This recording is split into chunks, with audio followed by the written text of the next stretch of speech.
कि आज हमारे वाइस चांसलर साहब ने करमजीत सिंह जी हैं, एक पंजाबी तेजा सिंह, सरदार तेजा सिंह जी के जीवन को उन्होंने ट्रांसलेट किया अंग्रेजी में और उसका आज उस किताब का लोकार्पण हुआ। तो मैं सोचता हूँ कि सरदार तेजा सिंह जी ने जिस प्रकार के एक सामान्य व्यक्ति ने असामान्य काम किया, मतलब जिन्होंने नौकरी छोड़ करके अंग्रेज़ों के समय की और आकर के शिक्षा में अपने आप को लगाया और यहाँ की समाज की समस्याओं के साथ हमेशा जूझते रहे और उसी में अंग्रेज़ों के राज में जो है उनको देशद्रोह का मुकदमा उन पर लगाया था और 1923 में उन्हें गिरफ्तार कर लिया गया था।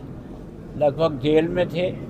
उनके सामने शर्त थी कि भाई तुम हमारी बात मान लो और ये अगर मान लोगे तो हम छोड़ देते हैं। उन्होंने कहा नहीं, मैं कोई समझौता किसी बात के नहीं करूँगा और अंतोगत्वा उनका देवस्थान जेल में ही 26 में हुआ। तो मतलब एक व्यक्ति जो उसने अपने दृढ़ निश्चय से अपने मूल्यों पर जिसने जीवन जीना सीखा और देश और समाज की उस प्रतिष्ठा को बढ़ाने के लिए अपना बलिदान किया, उनकी जो पुस्तक लिखी है यही ऐसा ज्ञान होता है जो सर्व सामान्य को पढ़ने में मिलता है। पंजाबी में हो सकता है जो पंजाबी जानता है वही पढ़ पाएगा, लेकिन अंग्रेजी के कारण से बाकी सारे लोग भी पढ़ पाएंगे। मैं चाहता हूँ कि इस किताब को अन्य भाषाओं में भी इसको अगर ट्रांसलेट करें तो लोकल ज़्यादा से ज़्यादा लोग पढ़ें।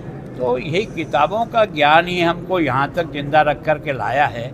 हमारे पुरखों ने जो बलिदान दिया उसका पता हमको है, तो हमें वो इच्छा पैदा होती है।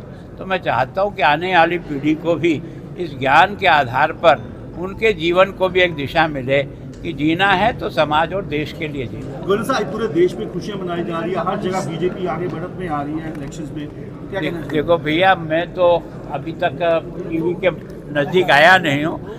वैसे मैं सोचता हूँ कि जनता का जो आदेश होता है वो सिरोधार्य होता है। लोकतंत्र की विशेषता और खूबियती यही है कि बिना खून खराबा के राज बदल जाते हैं, व्यक्ति बदल जाता है।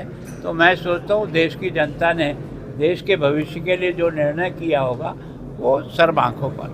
ਤੁਸੀਂ ਅੱਜ ਇੱਥੇ ਦੇਖਿਆ ਕਿ ਗੁਰੂ ਨਾਨਕ ਦੇਵ ਯੂਨੀਵਰਸਿਟੀ ਨੇ ਜਿਹੜੀ ਪਬਲੀਕੇਸ਼ਨ 1975 ਚ ਸਰਦਾਰ ਤੇਜਾ ਸਿੰਘ ਸਮੁੰਦਰੀ ਉੱਤੇ ਲਿਖੀ ਸੀ, ਉਹਦੀ ਅੱਜ ਇੰਗਲਿਸ਼ ਵਰਜ਼ਨ ਕੱਢੀ ਹੈ। ਸਭ ਤੋਂ ਇੰਪੋਰਟੈਂਟ ਗੱਲ ਇਹ ਆ ਕਿ ਸਰਦਾਰ ਤੇਜਾ ਸਿੰਘ ਸਮੁੰਦਰੀ ਦੀ ਜਿਹੜੀ ਜੀਵਨੀ ਸੀ, ਜਿਹੜੀ ਸਾਡੀ ਪਿਛੋਕੜ ਹੈ, ਜਿਹੜੀ 1920 ਤੋਂ ਲੈ ਕੇ 26 ਤੱਕ ਇੱਥੋਂ ਦੀ ਲੀਡਰਸ਼ਿਪ ਰਹੀ ਆ, ਉਹਦੇ 5 ਇੰਪੋਰਟੈਂਟ ਚੀਜ਼ਾਂ ਇਸ ਕਿਤਾਬ 'ਚੋਂ ਨਿਕਲਦੀਆਂ ਨੇ ਜਿਹੜੀਆਂ ਸਾਡੇ ਯੂਥ ਨੂੰ ਜ਼ਰੂਰ ਪਤਾ ਹੋਣਾ ਚਾਹੀਦਾ। ਪਹਿਲੀ, ਅਸੀਂ ਡੈਮੋਕ੍ਰੈਟਿਕ ਰਾਈਟਸ ਜਿਹੜੇ 1920 ਤੋਂ ਲੈ ਕੇ 26 ਚ ਮਿਲੇ ਜਦੋਂ SGPC ਬਣਿਆ, ਵੋਟਿੰਗ ਰਾਈਟਸ ਲੋਕਾਂ ਨੂੰ ਮਿਲੇ ਕਿ ਆਪਣੇ ਗੁਰਦੁਆਰਿਆਂ ਦਾ ਜਿਹੜਾ ਗੁਰਦੁਆਰਾ ਰਿਫਾਰਮ ਮੂਵਮੈਂਟ ਕਹਿੰਦੇ, ਔਰ ਉਸ ਤੋਂ ਸਭ ਤੋਂ ਇੰਪੋਰਟੈਂਟ ਗੱਲ ਹੈ ਕਿ ਜਿਹੜੀਆਂ ਸਾਡੀ ਭੈਣਾਂ ਨੂੰ ਵੋਟਿੰਗ ਰਾਈਟ ਮਿਲਿਆ ਉਹ 1926 ਦੀ ਇਲੈਕਸ਼ਨ 'ਚ ਮਿਲਿਆ।